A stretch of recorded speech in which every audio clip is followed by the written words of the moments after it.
తాకట్లో ఉన్న మీ బంగారాన్ని విడిపించి ఆ రోజు ఆన్లైన్ రేటుకి కొంటాం. Sharma gold company. పహల్గామ్ ఉగ్రదాడికి ఆపరేషన్ సింధూర్ తో ప్రతీకారం తీర్చుకుంది భారత్. ఆ తర్వాత డ్రోన్లు, మిసైల్స్ తో రెచ్చగొట్టిన పాకిస్తాన్ కు గట్టిగా బుద్ధి చెప్పింది.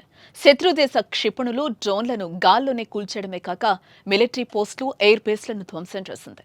దీంతో కాళ్లబేరానికి వచ్చిన పాక్ భారత్ ను సీజ్ ఫైర్ కు ఒప్పుకోవాలని కోరింది. ఆ తర్వాత తామై గెలిచామంటూ బీరాలిపోయింది. తప్పంతా ఇండియాదేనని, తమది శాంతిని కోరుకునే దేశమంటూ సోషల్ మీడియాలో గోబల్స్ ప్రచారం మొదలుపెట్టింది. అయితే నిజం ఎంత దాచినా దాగదని అంటారు. అందుకే పాక్ చేస్తున్న గోబల్స్ మోసంపై ఆ దేశ పౌరుడే పాక్ పరువు తీశాడు. పాక్ చేసిన పనిని సోషల్ మీడియాలో ఎండగడుతూ భారత్ కు ఫుల్ సపోర్ట్ ఇచ్చాడు. తప్పంతా తమ దేశాందే అని చెప్పుకొచ్చిన వీడియో సోషల్ మీడియాలో వైరల్ గా మారింది.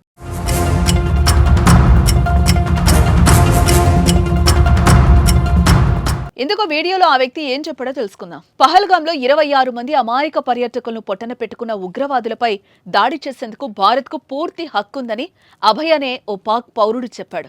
తొలుత ఇండియాపై పాక్ దాడి చేసిందని, ఆ తర్వాత భారత్ అటాక్ చేయడంతో మాట మార్చిందన్నాడు. శాంతి, మానవ హక్కుల పేరుతో హడావుడి చేసిందన్నాడు. పహల్గామ్లో అమాయక పర్యాటకుల్ని పాక్ పొట్టన పెట్టుకుందని మండిపడ్డాడు. ఇరు దేశాలు యుద్ధం కోరుకోవడం లేదన్నాడు.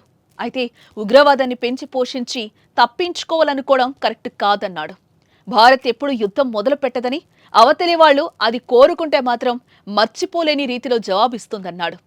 అయినా ఇది వార్ కాదని, పహల్గామ్ దాడులకు ప్రతీకారం తీర్చుకోవడమేనని వ్యాఖ్యానించాడు. ఇది చూసిన నెటిజన్స్ సొంత పౌరుడే పాక్ పరువు తీశాడని కామెంట్స్ చేస్తున్నారు. వైభవ్కు ఉన్న పరిపక్వత పాక్ సైన్యంకి కానీ నేతలకు కానీ లేదని మండిపడుతున్నారు. I am Pakistani and I will say it straight.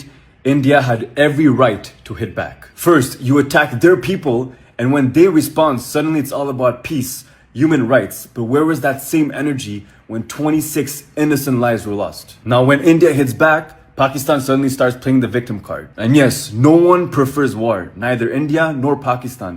But when you start breeding terrorism, don't act surprised when it comes back your way. And it's easy to preach peace when it's not your people getting killed. And finally, let's not forget that India never started this. They just responded.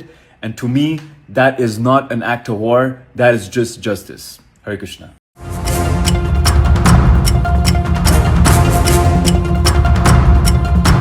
ఇదిలా ఉంటే భారత్, పాకిస్తాన్ మధ్య ఉద్రిక్తతలు క్రమంగా తగ్గుముఖం పడుతున్నాయి. ఇదే తరుణంలో పాక్ చేసిన గోబెల్స్ ప్రచారాన్ని ఆ దేశ పౌరులే తిప్పికొడుతున్నారు. ఇండియా దాడులకు చేతులెత్తేయడమే గాక గెలిచామంటూ అబద్ధపు ప్రచారాలు చేసుకోవడానికి సిగ్గులేదా అని నిలదీస్తున్నారు. భారత్ ఆధారాలతో సహా ఆపరేషన్ సింధూర్ గురించి వివరిస్తుంటే తామే నెగ్గాం, కావాలంటే సోషల్ మీడియా వీడియోలు చూసుకోమంటూ ప్రపంచం ముందు దేశం పరువు ఎందుకు తీస్తున్నారంటూ పాక్ ఆర్మీ ప్రధానిపై విరుచుకుపడుతున్నారు. ఏకంగా సొంత దేశ ప్రజలే గ్లోబల్ ప్రచారాన్ని తిప్పికొట్టడంతో పాక్ పరువు పాయ అంటూ పలువురు కామెంట్స్ చేస్తున్నారు.